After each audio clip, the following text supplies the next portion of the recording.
Oh, yeah. See, we plan ahead. That way we don't do anything right now. Earl, explain it to me. Now, they put out a silhouette, and that was going to be your first look. But through the power of the internet and pilfering, we found somebody lightening up the resolute, well, not lightening it up, but basically brightening it up for you to see what he's going to look like from the tush section as He-Man. And you know what? I'm not upset. That looks pretty cool. Yeah. I might be okay with this. We'll see. I mean, we still have Jared Leto as Skeletor in this, as a reminder to everybody. Yeah, so let's talk about that for a second. I'm super excited to see this movie. I'm super excited to see a live action He-Man. I'm excited to see Nicholas get to be He-Man, to bring him to life. I am no way, shape, or form excited to see Jared Leto as Skeletor. I'm almost not excited to see Skeletor because it's him. Right. And now I'm upset because I'm actually concerned that this won't actually get released or finished because of the legal charges against him. No, what they'll do is they won't let him do press. Fair. That's what Disney did with the Rachel Ziegler and Gal Gadot. Yeah. Well, and also what they did with Ezra Miller and The Flash. Like, oh, we'll still put the movie out and everything, but that person's not going to be doing any press tours or interviews. So that's gotta suck when you're the star of the fucking movie. Like, well, all of them, the Snow White and the Queen, the Flash. Yep. Like, those are the eponymous characters. Yep. Pretty much. But you got other good cast members in He-Man, so you have a decent cast. That can carry that. You don't need Jared Leto to be screeching about, "Hey, I love Skeletor. I was in character the whole time, and I sent everybody a yellow skeleton mask." What they ought to do is just have fucking Oppenheimer fucking Oh, that would be brilliant. dub over the voice. Oh, that's a great idea. Frank Langella, man. Ooh, that'd be good too. Right. I would pay to see that. Call us.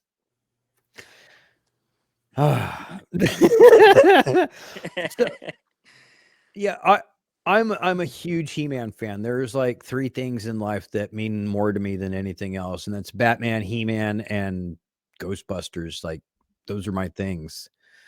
So I really want to see this. This is a long time coming, and if Amazon fucks it up, I'm done. They will. I'm done. I do like the sword. I love the sword. Oh, the sword looks good. And the loincloth looks cool without fucking showing the mouse out of the house. And it looks more like a war skirt, really. It does, yes. Actually, I think that's exactly what it is. And I'm like, you know what? Yeah, that works. It's cool.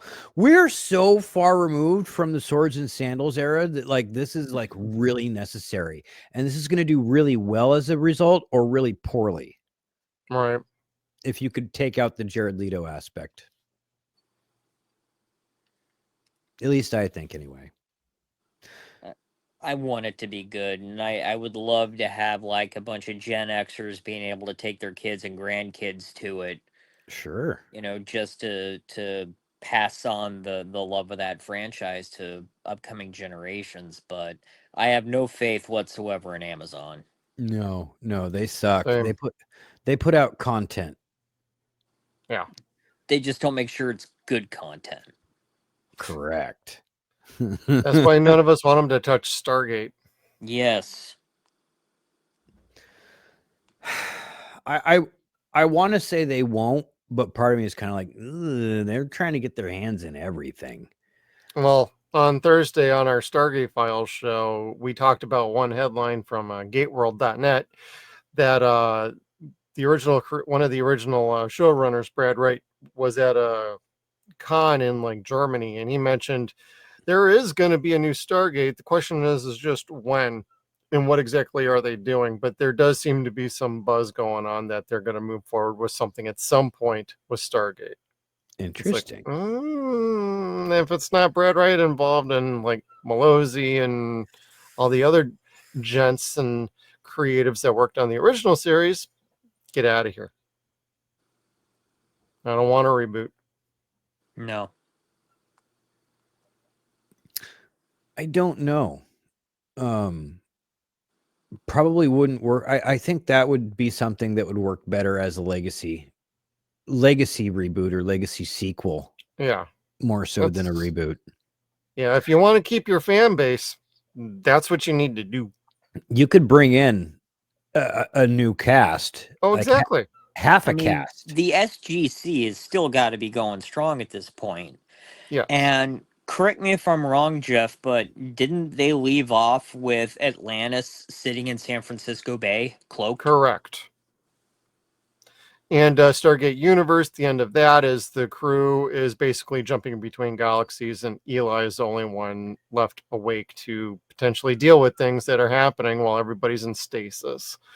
And the big question is holy crap, what the hell is going to happen with them?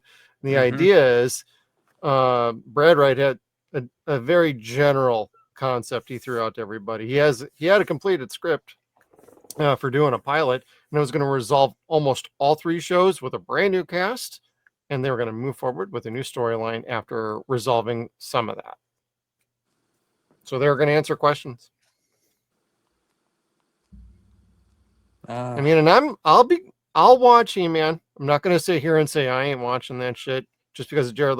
No, I will still watch it, but if he's the reason, if I'm like 10 minutes in and I see him and it's just not working for me, I will shut it off. Voltron, it'll be the same way. But they haven't cast anybody I don't like in Voltron. I just don't agree with their casting necessarily. Yeah. I don't know half the people, and I haven't seen half their work, so I don't know what we're going to get with that one. At least with He-Man, we have a decent cast going on for the most part. Yeah, I think the cast is pretty strong, actually. Because I've seen most of them in their roles. Mm-hmm. And I have seen enough Jared Leto to know I don't like him. Same. Yeah. Now, they just haven't shown you Jared Leto as Skeletor necessarily. You've seen him from a distance. If they're smart, they won't show him at all. No. No. And his face will be CG. Yeah, probably. I just don't want to hear Skeletor.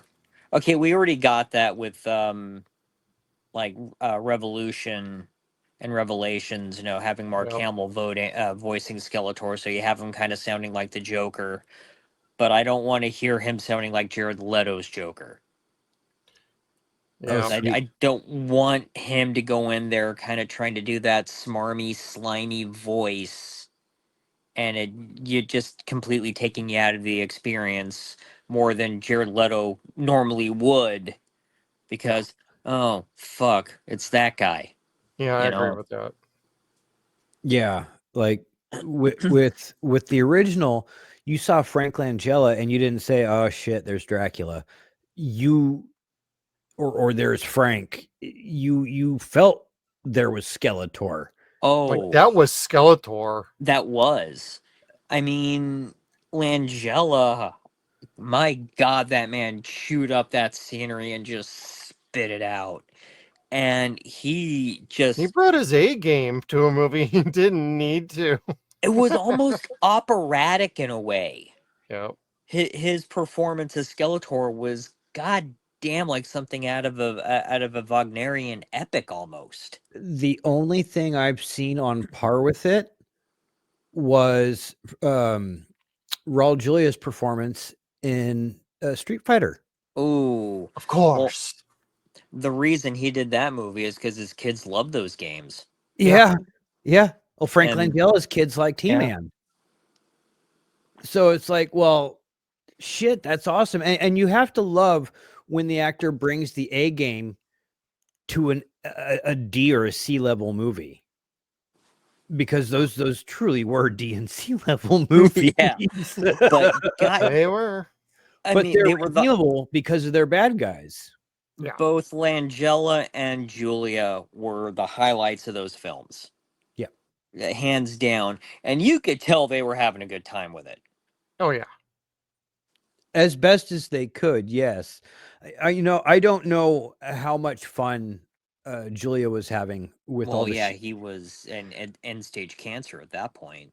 Well, I just meant with all the shenanigans on set with Well, yeah, with Van Van Damme. with Van Damme and his inappropriateness and his drug addiction and all that shit that he was having troubles with back then.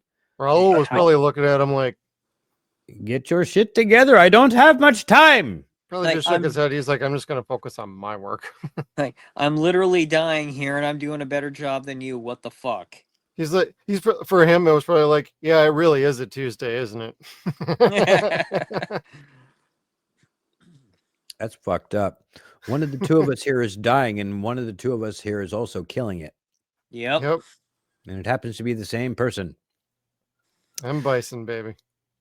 God, he was so good in that movie. He was the only good part of that movie.